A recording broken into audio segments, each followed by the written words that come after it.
ছোট্ট একটা বাস্তব কথা শেয়ার করি।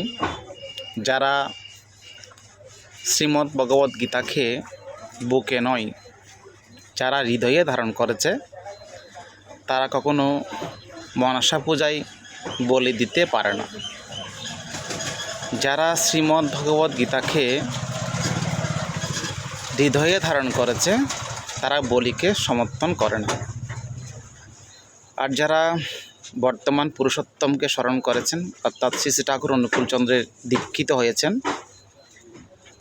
এবং দীক্ষিত হলে তো শিষ্য হওয়া যায় না, যারা কিছুটা পালন করেন তারাও কখনো বলিকে সমর্থন করে না। কারণ শ্রী শ্রী ঠাকুর বলেছেন, ঈশ্বরেরই উপাসনা হিংসা সাধন পশু বলি, বিশ্বপ্রভু নেন না তাহা যায় না তাতে সেই সকলেই। প্রত্যেকের মঙ্গল প্রার্থনা করছি পরম দয়ালের চরণে। জয় গুরু।